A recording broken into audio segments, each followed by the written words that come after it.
Hello everyone, I'm going to walk through on how to beat Void Launch on Brutal difficulty while playing as Swann. So this is post the most recent patch, and I'm going to be discussing some of the patch notes for Swann in this because Swann got a huge buff that I definitely think needs to be talked about. So before we get into those patch notes, first things first, Power Set 1, we've got Combat Drop Duration and Life, Power Set 2, Immortality, Protocol Cost and Build Time, and Power Set 3, Vespene Drone Cost for the Mastery Skill Point setup. I dropped down a Supply Depot, dropped down a Refinery, and then pretty quick here I'll be getting down a Factory, and we're just going to keep on pumping out SCVs all the while, and I'm playing with the Dahaka teammate. Okay, so first things first, starting at the top of the list, you can find all of these patch notes in the patch notes section, I guess, for the StarCraft patch, and SCVs now benefit from the level 1 Vehicle Specialist upgrade, which reduces the SCV's build time by 20%. So that's, to me, that seems like a huge buff. That just means you're going to get your economy going so much faster from the start, and you'll be able to really, start pumping out units faster because of that. So I really like that. The next one going down the list, that one's not as beneficial. That is basically now SCVs get 20% more HP. That's really not that big of a deal. They already have 54. I mean, they had, I don't know what they had before, 20% less than 54. So yeah, they really didn't have that much to begin with. 20% I don't think makes that big of a difference, but anyways, yeah, here we threw down a factory. I'm getting the tech reactor on it, and we're throwing down our second refinery right away. And then as soon as the factory was done, I threw down Blaster Billy. Okay. Another thing that's notable, I'll just mostly cover the things that we're going to be doing for this walkthrough. Hellbat HP increased from 135 to 235. I really won't be getting these guys until the end of this walkthrough, and the only reason I get them is just to see how tough they are. But yeah, basically 135 to 235 HP, that's huge. To me, that seems huge for those Hellbats. They're going to be a lot more viable. And then the next thing that I really liked, which we are going to be using for this walkthrough, is we're going to be getting Cyclones and Goliaths. And Cyclones' cost got decreased from 150 minerals and 150 gas to 150 minerals and 100 gas. So yeah, I thought that was pretty big because, I mean, gas cost, that's reduced a lot easier to get those guys going. They're cheaper now. And then another thing I really liked was the targeting optics upgrade. The cost got reduced by 50 minerals and 50 gas down to 100. And then the research time got reduced from 90 seconds to 60 seconds. I thought that was really good. Let's see here. What else was beneficial here? Increased deceleration. Pretty sure there was something else here for these. Oh yeah, maybe it was Meg Field Accelerator. Okay, let's hop into these upgrades real quick here. Meg Field Accelerator. Yeah, here it was. Okay, so Meg Field Accelerator upgrade cost decreased from 200 to 100. So there's another thing that's buffing your Cyclones. And then that increases the Cyclones' lock-on damage by 50%. And their lock-on damage already does 500 damage over like 20 seconds. It's something ridiculous. So Cyclones are already very good. And then the next thing, the upgrade research time decreased from 120 seconds to 90 seconds. So they're really encouraging you to get this upgrade, and which is fantastic. So yeah, like I said, locks on Cyclones' weapons on the target unit, dealing 500 damage over 20 seconds. Yeah, that is great. Does a ton of damage. And that is their primary attack, too, in co-op. So, like, if you play multiplayer, they have an attack that is specifically for ground units, and then they have an attack that is specifically for air units and other types of units. You can use this lock-on ability. Well, in co-op, lock-on is specifically for everything. Not specifically. It's a general attack. It's the only attack that they have. And then you can increase this damage, 500 damage, by 50%, so it'd be 750 over 20 seconds. That, to me, just seems overpowered. So yeah, that's exactly what we're going to do in this walkthrough. I got the factory down, got the tech reactor, got our expansion going, cleared out the rocks, and now I'm just going to get really strong economy and just pump out a ton of these Cyclones at the start, and then we'll start incorporating some Goliaths eventually. And the first thing I'm going to do is, from this armory that I just threw down after the factory, I'm going to start getting this regenerative biosteel. So vehicles and ships automatically heal themselves over time, which is something else that I need to cover really quickly here, is that got also buffed. Let's see, where is this at? Increased the life regeneration of regenerative biosteel from 0.6 per second to 2 per second. That's pretty big. So now you don't even need to really even worry about having those science vessels out, in my opinion. You don't need to have science vessels anymore.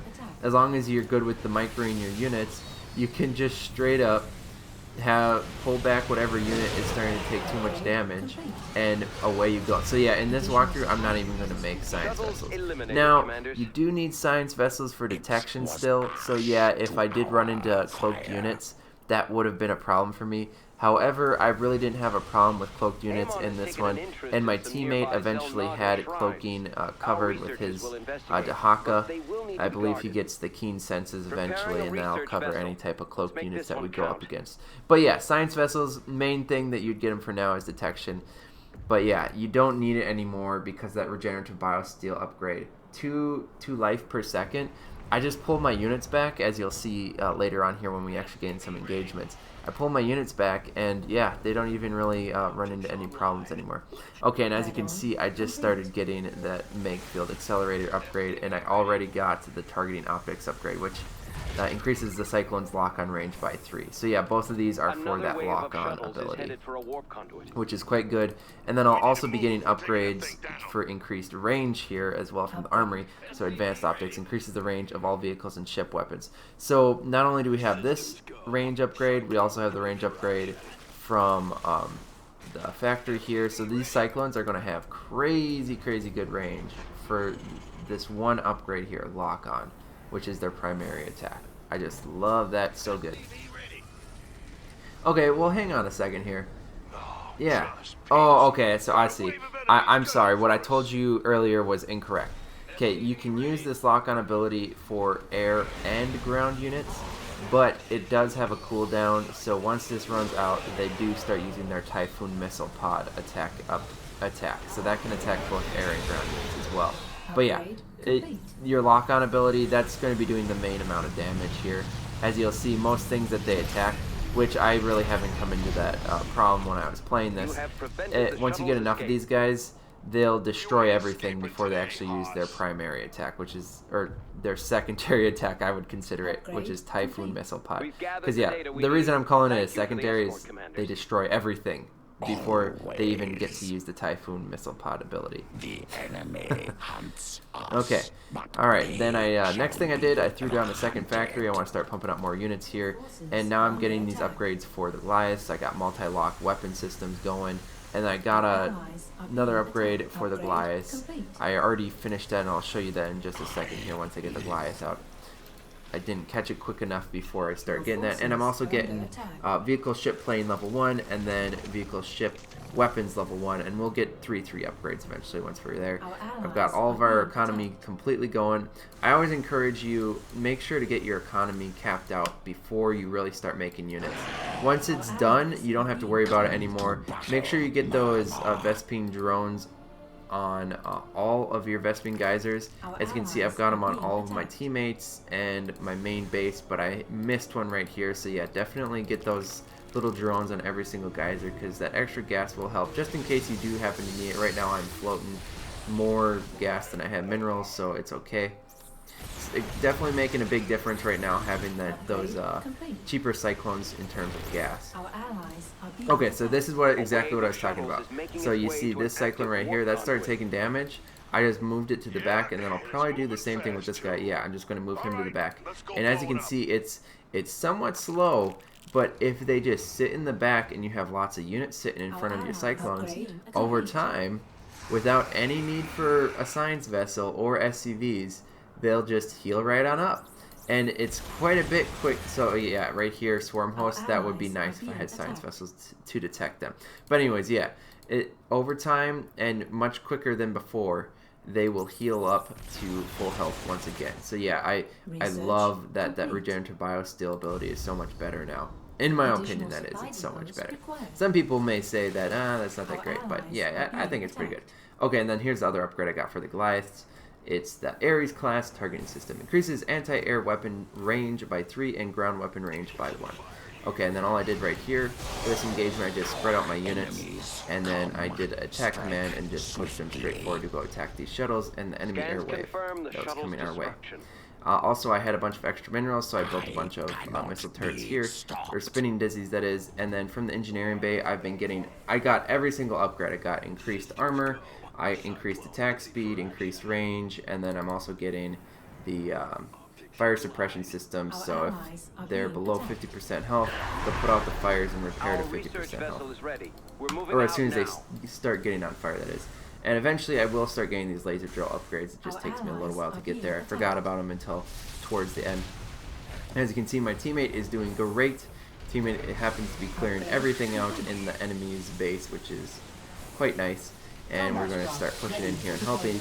And eventually what we're going to do is we're just going to camp every single shuttle entry, or shuttle portal that is, and we will take everything out as it comes. As you can see right here, here comes one of those enemy waves now, and it's going to instantly die to my teammate's fire, and then we're going to go ahead and clear out these guys next. They appear to be launching more shuttles toward and then I was having a little bit of problems with supply depots. They're getting supply caps, so I threw down a ton of supply depots over there. We're on level 2 upgrades for both plating and weapons now. I won't be getting...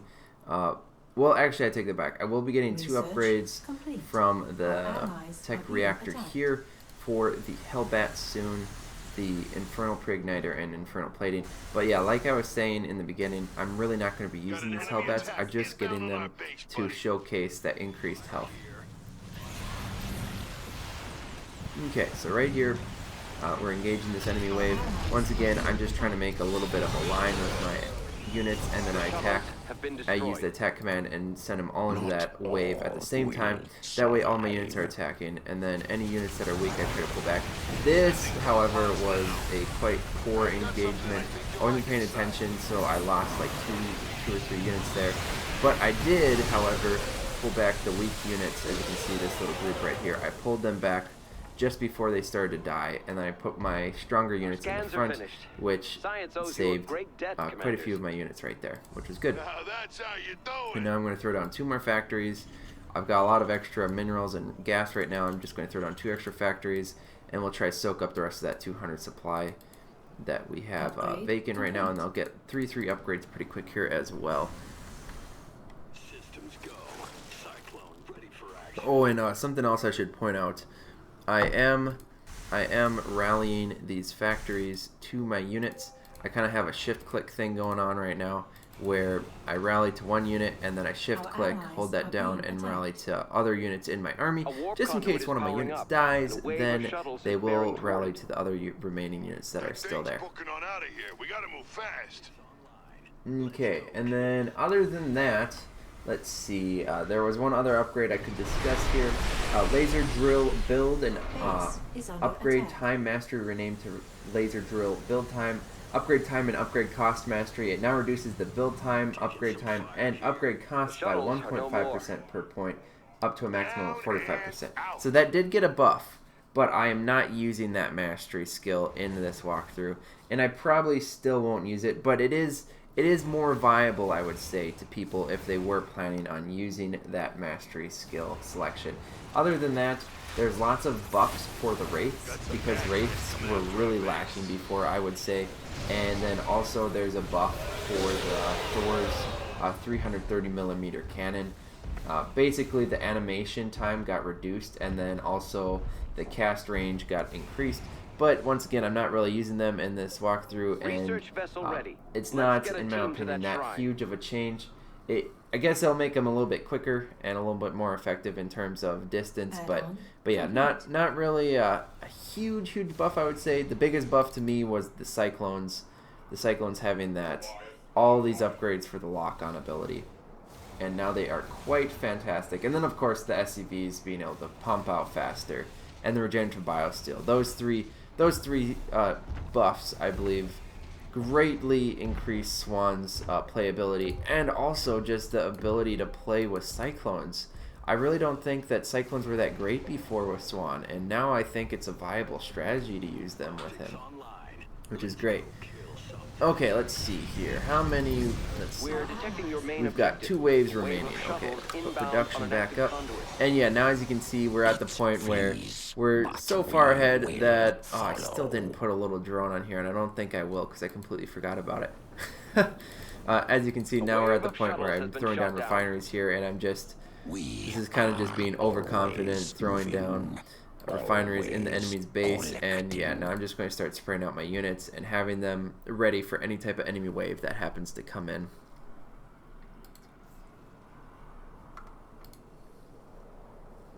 We're starting to get some laser drill upgrades here. I'll have laser drill level 2 pretty quick. And my 3/3 upgrades for weapons and armor are now coming in. There's one of those enemy waves that dropped in. My teammate landed right on top of the enemy wave, so he's crushing them. And he's got all the upgrades for Dahaka. Right now, his Dahaka has 160 damage, over 2,000 essence, doing really well.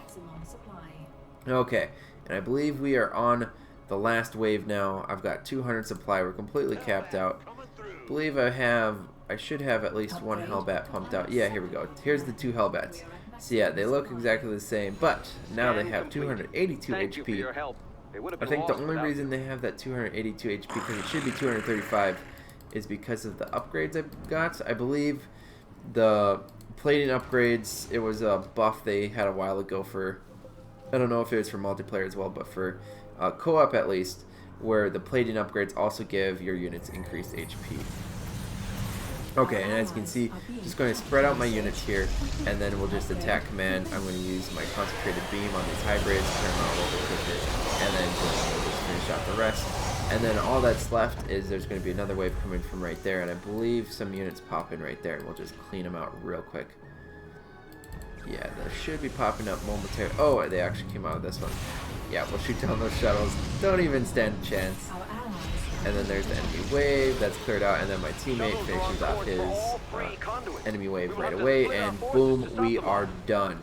So yeah, there is how you completely wipe Void Launch. I felt like that was just so easy, especially with this strategy, and I had a good teammate, so that worked out really well. But yeah, if you guys have any questions at all, make sure to post those in the comments section, and I will try and answer to the best of my abilities. If you have any video requests, post those in the comment section as well. Make sure to subscribe. Click the little button in the bottom left corner of the screen. Check out the video I'm going to link in the top right corner of the screen. Join the Discord chat. Link is in the description. Thank you all for watching. I'll see you all in the next one.